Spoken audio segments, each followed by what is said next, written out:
Hello friends, welcome to Shimpi and mummy's kitchen. আজকে আবারও একটা নতুন রেসিপি নিয়ে তোমাদের সামনে চলে এসেছি। আজকে আমি বানাচ্ছি ম্যাঙ্গো আইসক্রিম। যেহেতু আমের সিজন শুরু হয়ে গেছে আর আইসক্রিম বানাবো না সেটা তো আর হয় না, তো আইসক্রিম বানাচ্ছিলাম, ভাবলাম যে তোমাদের সঙ্গেও রেসিপিটা শেয়ার করি। তো আজকে আমি ম্যাঙ্গো আইসক্রিম বানাচ্ছি আর এই রেসিপিটা কিন্তু খুব সহজে তৈরি হয়ে যাবে। এর জন্য কিন্তু কোনো রকম আমার গ্যাস জ্বালানোর প্রয়োজন নেই এবং কোনো রকম দুধ জাল করে ঘন করারও প্রয়োজন নেই। খুব সহজে এটা তৈরি হয়ে যাবে। তো চলো দেখে নিই রেসিপিটা। আইসক্রিমের জন্য এখানে আমি একটা আম নিয়ে নিয়েছি। আমটা দেখো বেশ সুন্দর কালার কিন্তু, আর আমটা যেন বেশ ভালো হয়, মিষ্টি হয় এবং ভেতরের কালারটা যেন বেশ সুন্দর হয় সেই দেখেই নেওয়ার চেষ্টা করবে। তাতে করে কিন্তু আইসক্রিমটা দেখতে অনেক বেশি সুন্দর হবে এবং খেতে অনেক বেশি ভালো হবে। আমটাকে আমি চোচা ছাড়িয়ে ছোট টুকরোতে কেটে নেব। আর এই ম্যাঙ্গো রেসিপিটা তৈরি করার জন্য কিন্তু কোনো রকম গ্যাস জ্বালানোর প্রয়োজন হবে না। গ্যাস জেলে দুধ ঘন করে রাখারও কোনো প্রয়োজন নেই। এই আইসক্রিমটা কিন্তু খুব সহজে তৈরি হয়ে যায়। এমনকি কোনো রকম বিটার এখানে আমি ইউজ করব না, মিক্সার গ্রাইন্ডারে কিন্তু এটা তৈরি হয়ে যাবে। তোমরা কিন্তু খুব সহজে যে কোনো সময় ঝটপট করে এটা বানিয়ে নিতে পারো। তো আমটাকে আমি চোচা ছাড়িয়ে এবার ছোট ছোট টুকরোতে কেটে নিচ্ছি দেখো। আর আমটার কালারটা কিন্তু বেশ সুন্দর হয়েছে, আর আমটা কিন্তু বেশ অনেকটাই মিষ্টি। তো এই আমটা দিয়ে কিন্তু আইসক্রিমটা অনেক বেশি ভালো হবে। আর আমে যদি টক থাকে সেই আম দিয়ে কিন্তু আইসক্রিম ভালো হবে না। তাই একটু মিষ্টি দেখে আমটাকে নেওয়ার চেষ্টা করবে। এখানে দেখো আমটা আমার কেটে নেওয়া হয়ে গেছে, ছোট ছোট টুকরোতে কেটে নিয়েছি। এবার এদিকে আমি একটা মিক্সার গ্রাইন্ডার নিয়েছি, এর মধ্যে আমের টুকরোগুলোকে নিয়ে নিচ্ছি। এর মধ্যে আমি দিয়ে দিচ্ছি 2 টেবিল চামচ গুঁড়ো চিনি। এখানে আমার কাছে গুঁড়ো চিনি ছিল তাই দিয়েছি, তোমরা কিন্তু নর্মাল চিনিও এর মধ্যে দিতে পারো। আর চিনির পরিমাণটা তোমাদের টেস্ট অনুযায়ী তোমরা কম বেশি করে নেবে। আর আমার এখানে আমটা যেহেতু বেশ মিষ্টি ছিল তাই এখানে 2 চামচ দিয়ে কিন্তু আমার হয়ে যাবে। এর সঙ্গে এর মধ্যে আমি দিয়ে দিলাম ফ্রেশ ক্রিম। এটাকে আমি ডিপ ফ্রিজে রেখে ঠান্ডা করে নিয়েছিলাম। দেখো বেশ অনেকটাই ঘন হয়ে গেছে কিন্তু ক্রিমটা। এটাকে এর মধ্যে আমি অ্যাড করে দিয়েছি। এবার এর মধ্যে আমি দিয়ে দিচ্ছি 8-10টার মতো কাজু বাদাম। এটা কিন্তু অপশনাল, তোমরা পছন্দ করলে তবে দিয়ে নিতে পারো। এবার এটাকে আমি গ্রাইন্ড করে নিচ্ছি।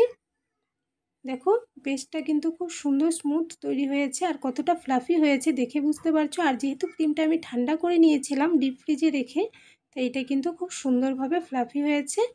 এবার এটাকে একটা বাটির মধ্যে আমি ঢেলে নিচ্ছি। এখানে আমি একটা এয়ারটাইট কন্টেনার নিয়েছি, এর মধ্যে আমি পুরো মিশ্রণটাকে নিয়ে নিচ্ছি। আর দেখেই বুঝতে পারছো মিশ্রণটা কতটা থিক হয়েছে আর কতটা ফ্লাফি হয়েছে।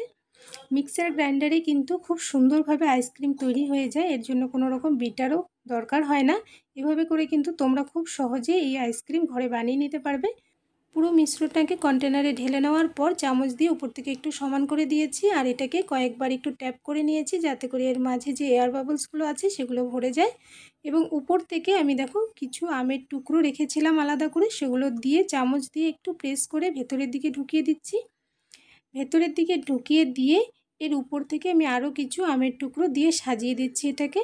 ম্যাঙ্গো আইসক্রিমের এই রেসিপিটা যেমন ঝটপট তৈরি হয়ে যায়, তেমনই কিন্তু এটা খেতেও অনেক বেশি মজার হয়। তোমরা একবার অবশ্যই বানিয়ে দেখতে পারো। এবার এই কন্টেনারে ঢাকনা লাগিয়ে দিয়েছি, দিয়ে এটাকে আমি 8 থেকে 9 ঘন্টার জন্য ডিপ ফ্রিজে রেখে দিচ্ছি। আর তারপর বের করে তোমাদেরকে আমি আইসক্রিমটা দেখাবো। এদিকে দেখো আমি সারা রাত্রি আইসক্রিমটাকে রেখে দিয়েছিলাম, যেহেতু আমি রাতের বেলা এটা তৈরি করছিলাম তো অনেকটা রাত্র হয়ে গেছিলো, তাই আর বের করিনি। এখন সকালবেলা আমি এটাকে বের করে নিয়েছি, সুন্দর এটা কিন্তু জমে গিয়েছে। এখানে আমি একটা চামচ নিয়েছি, মানে স্পুন, যেগুলো মেজারমেন্ট স্পুন হয় সেই স্পুনগুলো নিয়েছি। তোমরা কিন্তু এটাকে নর্মাল ঘরের যে স্পুনগুলো হয় সেগুলো দিয়েও উঠিয়ে নিতে পারো, অথবা আইসক্রিম স্কুপার যদি থাকে সেটা দিয়েও করে নিতে পারো। তো আমি এই চামচটা দিয়ে খুব সুন্দরভাবে উঠিয়ে নিয়েছি। দেখো কি সুন্দরভাবে উঠে গিয়েছে। এটাকে আমি একটা বাটির মধ্যে নিয়ে নিয়েছি। উপর থেকে ড্রাই রোজ পাপড়ি দিয়ে আমি সাজিয়ে নিয়েছি। এর উপর থেকে আমি অল্প দিয়ে দিলাম র্যাম্বো বলস ইয়েলো কালারে। তোমরা তোমাদের পছন্দ মতো এটাকে সাজিয়ে নিতে পারো। দেখো ম্যাঙ্গো আইসক্রিম কিন্তু আমার এখানে রেডি হয়ে গেছে। খুব সহজেই এই ম্যাঙ্গো আইসক্রিমটা ঘরে বানিয়ে নেওয়া যায়। বাচ্চা থেকে বড় সবাই কিন্তু খুব বেশি পছন্দ করবে এভাবে করে বানিয়ে দিলে।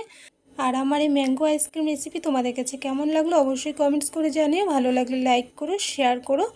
আর আমার চ্যানেলে নতুন হয়ে থাকলে আমার চ্যানেলটাকে প্লিজ সাবস্ক্রাইব করে নিও। সাবস্ক্রাইব করে পাশে থাকা বেল আইকনে অল বাটনসে প্রেস করে দেবে, তাহলে আমার চ্যানেলে আপলোড করা যে কোনো নতুন ভিডিওর নোটিফিকেশন তোমরা কিন্তু সবার প্রথমে পেয়ে যাবে।